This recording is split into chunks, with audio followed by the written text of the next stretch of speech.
Hello and welcome to this evening's the week of August 21st, 2015, where we will be talking about last Sunday's episode of Who Do You Think You Are with Bryan Cranston. I hope you are ready.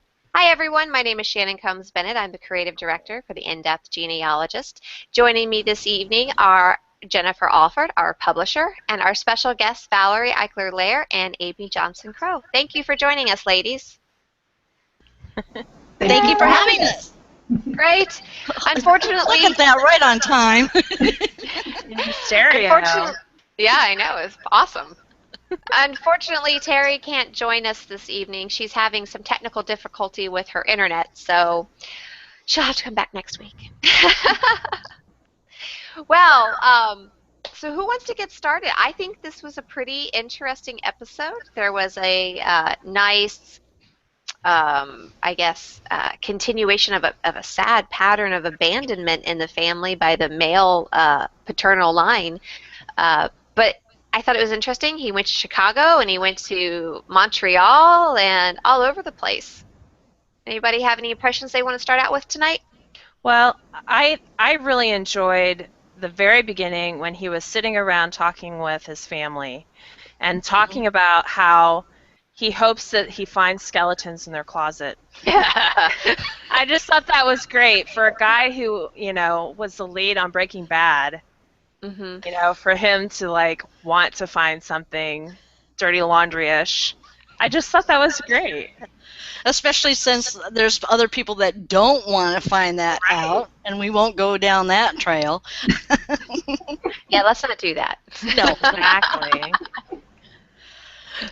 Well, not having read any or having the time to read any the pre-publication information, I really didn't know what it was going to be about. So I was really excited to see yet again Chicago, and I need to go there so bad for both sides of my lines. But this one, of course, is later than when my ancestors were there. But to see where IRAD is, and the Cook County, Circuit Court archives, and the places that I got to go to or want to go to, but more importantly for other people to see where you need to go to do on-site research. And it gives me goosebumps because and then of course the stories, and that's what the kind of stuff that I want to see, and the pattern.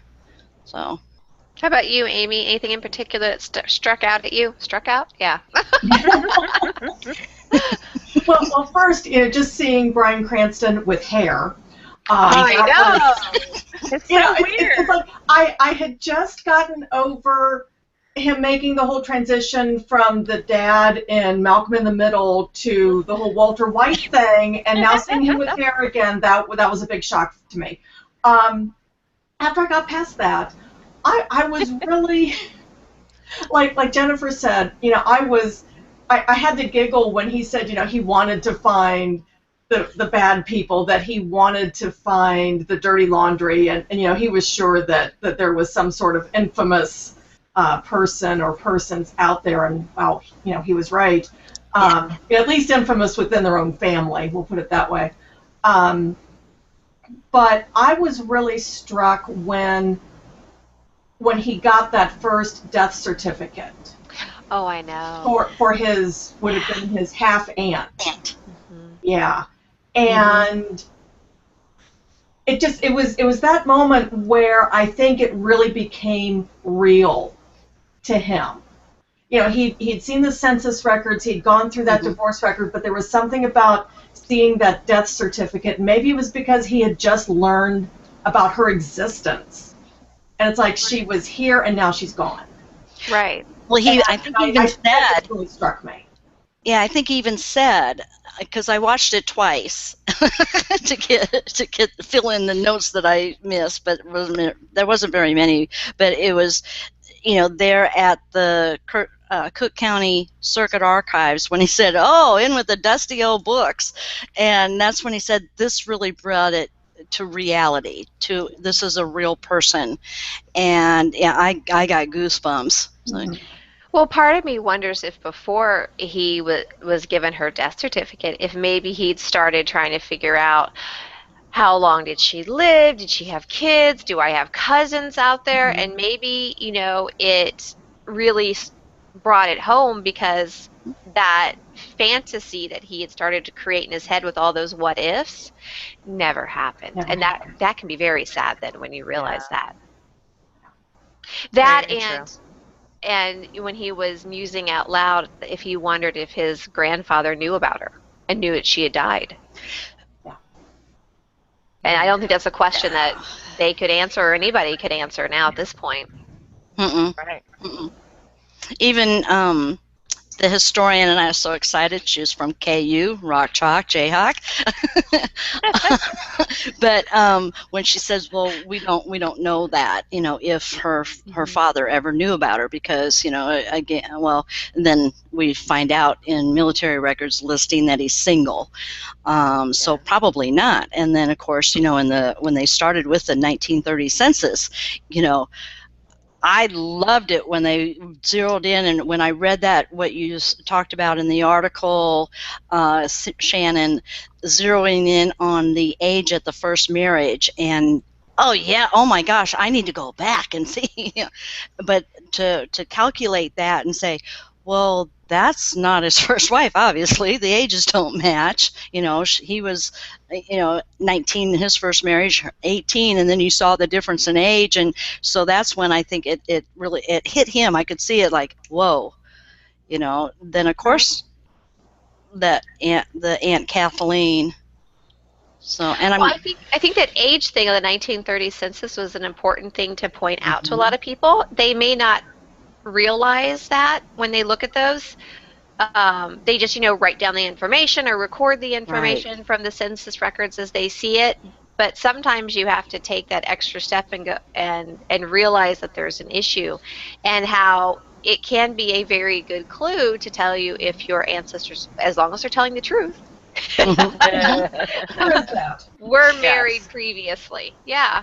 'Cause, Right, yeah, and there's always the truth issue. So, well, like you said, not only for new people starting, but also to remind us, right. experienced ones that, oh, yeah, that's true. Did I look at that? To really look at the whole, go back and look at every single, aspect. And that's why they really pointed that out. I don't know if you all caught it, but I've noticed how they've really gone into explanation a bit more on the different records. Yeah. And I think that's really good, a teaching tool.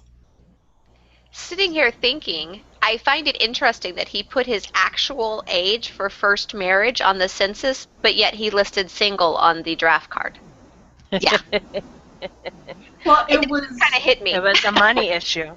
yeah, exactly, because he had a material reason to lie on his draft card, or not on the draft card, but on the Enlistment paper. on the enlistment paper. I mean, that he had a financial reason to say that he was single. There wasn't any reason on the census to lie. I mean, you can be mistaken, you might not know, but in that case, just asking that question, there's no real material gain to be had from lying about your age at your first marriage.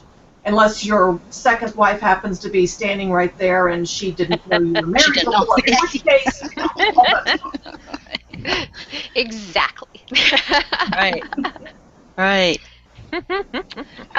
So from there, I thought it was neat that they went and looked at the baptismal records, because that Notre Dame is just beautiful, isn't Oh it? my God.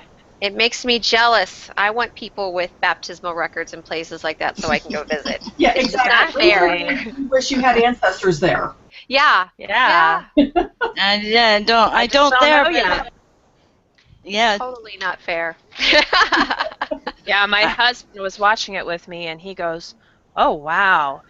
You and your genie friends need to go up there." And I was like, "I don't know if I have anybody there that I would be able to research." And he's like, "But it looks really cool." And I'm like, Yeah. "Yeah, I would agree." I need to find an excuse to somehow connect there.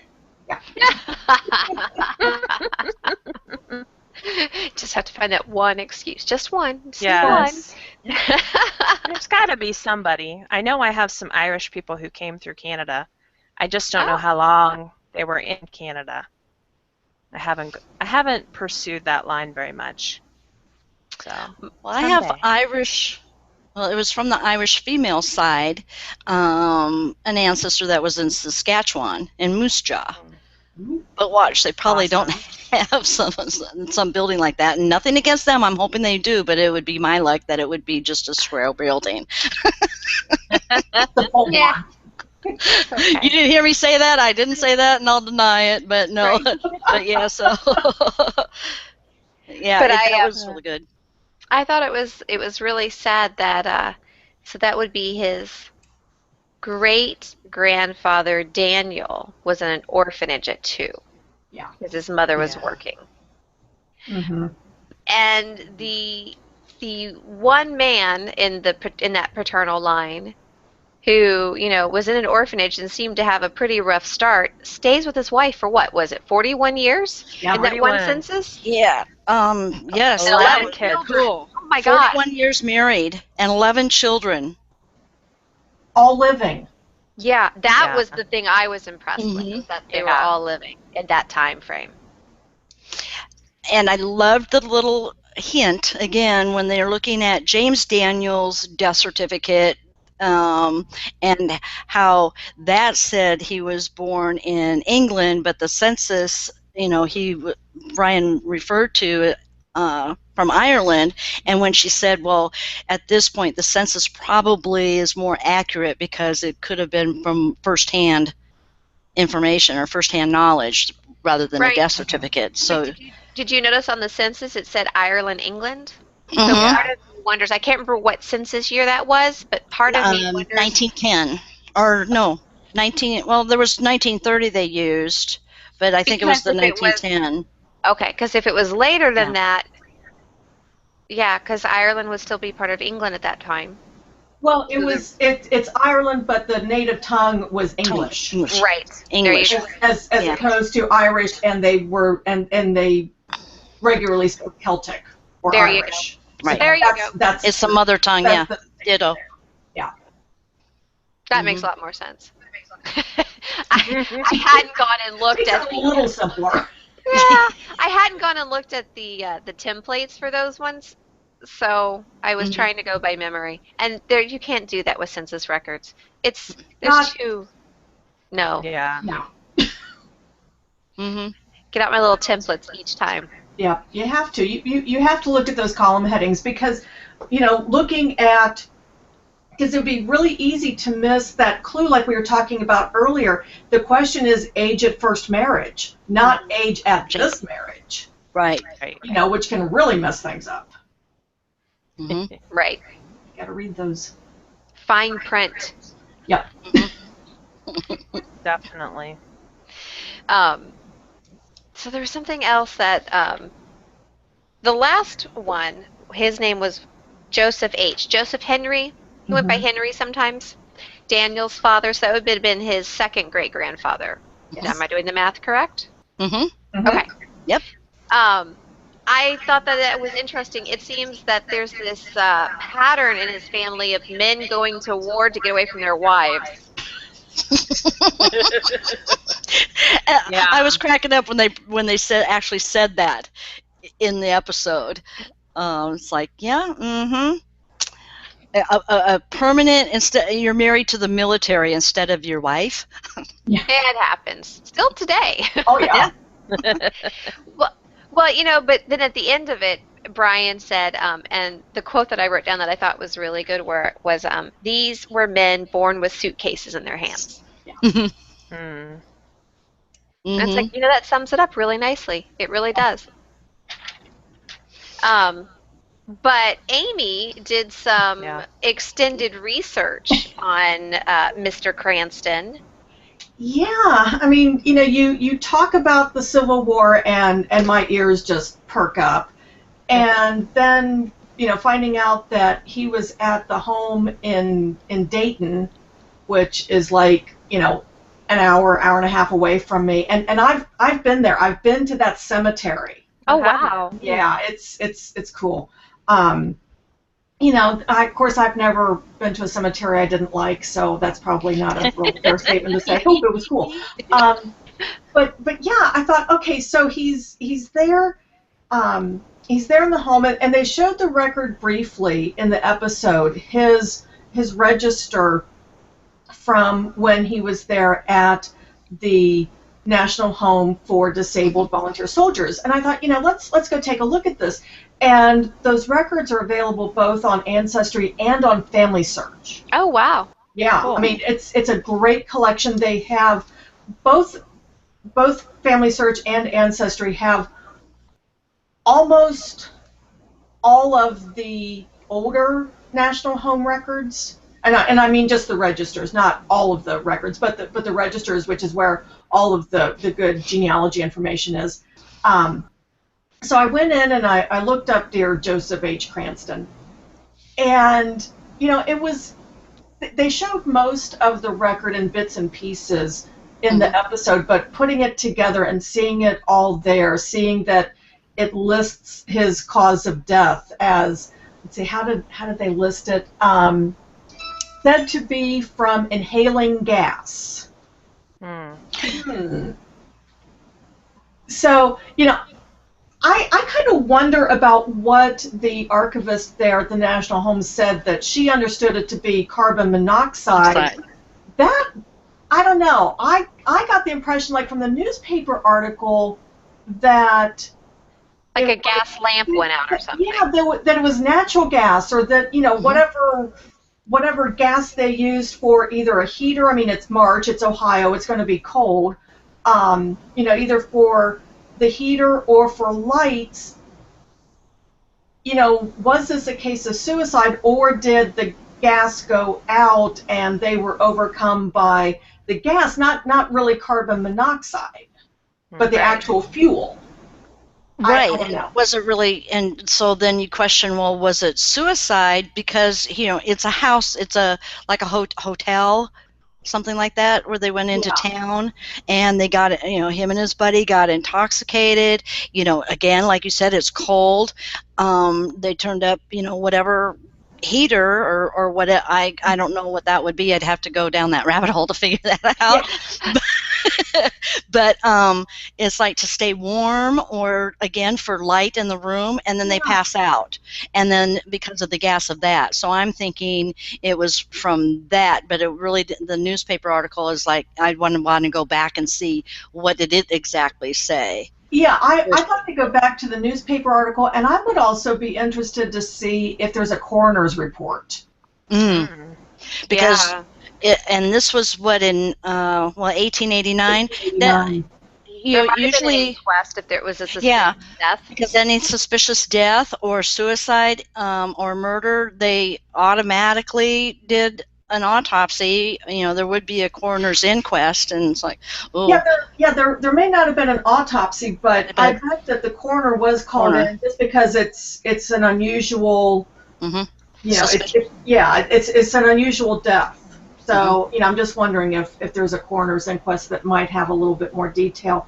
But what I was really intrigued by on that Veterans Home record was, and they mentioned it in the episode, that he enlisted 3 times, but he enlisted twice from Illinois and once from Pennsylvania. Aha! I have an answer to that. Yeah, wait a minute. Actually, let me back up a second, because he's in the 23rd Illinois, but he enlists from Albion, Michigan. I noticed that. So we got some. It wasn't uncommon. It didn't happen all the time, but you would have people who needed to fill their quotas, and they would go to other states, right? Try to get listings. Okay, so he's in an Illinois regiment when he's living in Michigan. He's in another Illinois regiment when he's living in Missouri, and then he finally is in Pennsylvania when he enlists in Pennsylvania. Now, according to what I have here, which was sent to us by a little additional information sent to us by the people at Who Do You Think You Are, it says that he says that he was actually drafted into the Pennsylvania regiment. that he didn't Oh. enlist. Interesting. Now, it seems they cut a scene from the show where Bryan actually went to the National Archives in Washington, D.C. And there is a Civil War pension file located at the National Archives for Joseph H. Cranston. And in it, it says that it details his entire Civil War career. Oh, wow. Okay. Okay. So then that would corroborate and collaborate into Right. Pennsylvania, knowing that, yes, No. you do have the right person. Right. So it says, according to his affidavit that he gave, Joseph originally enlisted in the 23rd Illinois in 1861. Mm-hmm. That's what I'm kind of reading it here, what it says. And that actually he and his unit were then taken prisoner. Oh. Ooh. Yeah. Hmm. And they were released during a prisoner exchange. And then after that, Joseph was determined to be unfit to serve for 61 days in 1862 due to varicose veins contracted while entering the service. And he was discharged for a few months. And then after that, in 1863, it says Joseph was drafted into the 26th Pennsylvania. And that over the next few years of battle, Joseph's condition actually worsened. He just kept getting sicker and sicker. And an 1885 letter of testimony from a former employer of his describes him as a feeble and sickly man, and ends the letter with, Cranston was compelled to become a member of the Central Branch National Military Homes, Dayton, Ohio. So there. Wow. Wow. So yeah, so that's what they found in a paragraph from the National Archives. Uh-huh. Did it say anything? Wow, I would love to go through that pension record, but I know. I wonder if anywhere in that pension file, if he ever acknowledged that he had a wife and son. Yeah. Yeah. I don't know, because it kind of sounds like from this paragraph that he applied for the pension when he went to the home to help pay for the home. Right. Does that make sense? Mm-hmm. I guess he could have done it before that, because I don't have that detail in front of me. Well, he entered the home in 1883. Yeah. Okay, so that's how many years after he was discharged? Well, he fought the entire war. Well, I mean, in Pennsylvania, his last service. Right. He was drafted in 1863 into 26th Pennsylvania. Okay. Yeah, and the discharge was close of war, so he served through 1865. So by 1883, look at how old he is, and then he died, 6 years later. That just hit me like oh my gosh, I had instant tears. Good thing they went to a commercial, but with 25 cents in his pocket. Yeah. So he had to have used his pension to pay that whole time he was there, you would think. Yeah, because it's a federal home. I know. I was thinking, why should he have to pay? Yeah, I mean, it's not like. Yeah, I mean. Then that makes me wonder, or makes us wonder where the money went. Where the money went to the wife or children, if the wife wasn't. Or if he just drank it away. Because where did the money go? Because that was March of 1889. Yeah. All right. I will go to DC in the next few weeks, and I will let everybody know. Okay, good. Okay, good. Oh my God. Report back. It's all that free time. Yeah. We'll do the follow-up episode. There you go. Because it would have to be. We'll meet you all back here, let's say Sunday afternoon before the next. Oh, geez, no. I can't get there till. Oh, okay. Well, we'll give you till Monday morning. I have children getting ready for school. Yeah, I have parents. I have teachers to meet tomorrow. We just don't like it when life gets in the way. Just kidding. Oh, that's funny. But no, I thought that was a very interesting little extra tidbit there that they sent along. I'm kind of disappointed they cut it because I think it would have been very interesting, especially the little bit about him being taken a prisoner. But I see how they wanted to go with the whole train of thought, telling one story, Yeah. and Yeah. the story of the repeated abandonment and what happened kind of, pulled everything together. So that makes sense. Mhm. It'll be for another In the Vaults episode, right? Yeah. Yeah. Could be. Could be. I was really touched at the end, and he said, you go through life learning from our parents, and he said a few words, and then he says, worst of cases, good or bad, or worst of cases, you then also learn what not to do, and the buck was going to stop here. He was not going to abandon his wife and child, his daughter, and that the mold is broken, and so, and I get that feeling from a lot of families, including within my own or my own ancestors and stuff, where it's like, this is what happened then, we're not going to do it now, and we're good, bad, or indifferent, or it's that's just the way it is, and we learn from that. So Yeah. that really hit. I cry at a 7-Eleven opening up, or so I mean, they place the commercials or the loud music in movies right at the right time so that I can cry. Well, we have about 5 minutes left. Amy or Jen, do you guys have any last thoughts or comments, things that you think we haven't touched on yet? Not everybody jump at once. Go ahead, Jen. I'm thinking. Oh, you're Well, I did find it amusing. I can't remember which generation it was that far enough back had listed his occupation as actor. I think it was his grandfather, Bryan's wasn't it? father. I couldn't remember if it was grandfather or great, Okay. but I thought it was interesting. I've seen this in other episodes where there tend to be kind of the similar occupations that filter down through the family. So that kind of amused me. Well, when you said he didn't know that, well, I picked up on that right in the very beginning at the World War I draft registration card. It said Vaudeville Theater. Mm-hmm. Oh, like, did oh, it? I didn't see that. Very Yeah. cool. Yeah. I guess what really stood out, and this might trigger Amy and Jennifer to say too, the originals, the records we're looking at. Oh, yeah. I mean, and I've got originals underlined, the from the divorce record.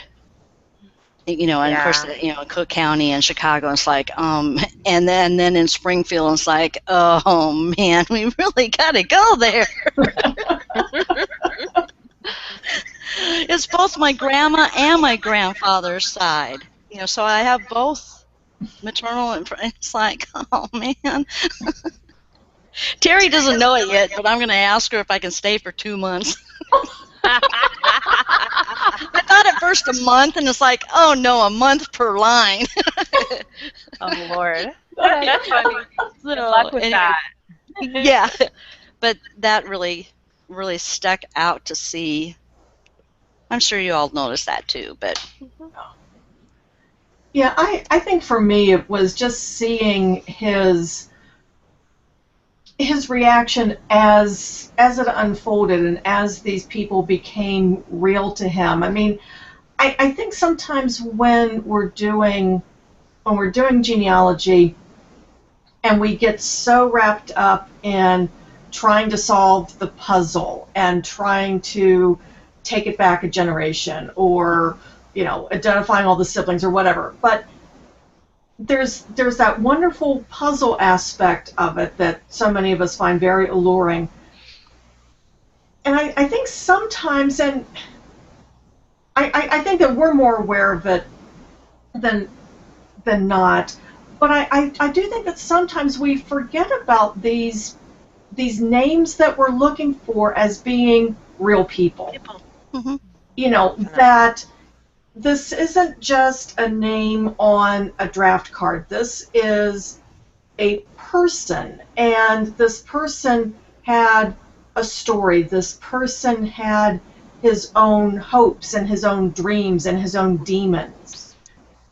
Yeah. What that related to for his experience and how that affected his family, I think that's something that was really told well in this episode. Mm-hmm. That it isn't just that name we're looking for. It isn't just that pushing it back another generation. It really is trying to identify not just the name, not just the relationship, but identifying the person. The person. Right. And that's why, too, the letdown when he found out about Kathleen, thinking, oh yeah, she's probably 100 years old, she could still be alive, or descendants, and then that's why I'm thinking of these are really real people, not just a fantasy TV show or movie, which I get right in when he was in Arco. Oh my gosh, I love that movie. But anyway, I get goosebumps and I want to cry. And it's like that's a real person. And oh my God, she was only 16, so she didn't get married and have kids. And it's like, and this was in 1930. That wasn't that long ago. And so it isn't just we all love that hunt and getting that record and looking at everything on that record and, gimme, but, the real people, the people behind it. And I'm glad to see that conferences and different places, Family Search, wherever, is wanting to get into the stories. That's been a real push the last year, maybe 2 years. And, so and for that to come out in these shows, that's why this whole episode was really robust in explaining the record, explaining what it is, going into a little bit more detail, and I know that other shows did that, but this one really touched that nerve in me that said, whoa, this is really they're getting more. So, so I'm sorry, but I just No. I think we all agree with you, so you're good. Okay. But on that note, I'm going to have to close for the evening because our time is up. But thank you, ladies, for joining us. It was a great pleasure, like always. Good conversation. Mm-hmm. No one cried. That's good. No. We do that Sunday night. That's right. And speaking of Sunday night, this Sunday on TLC at 9/8 Central will be the Tom Bergeron. I can never say it. The man from American Funniest Home Videos. And Dancing with the Stars. Oh, yes. He's going to be on Who Do You Think You Are? And his paternal ancestry is nearly 100% French-Canadian.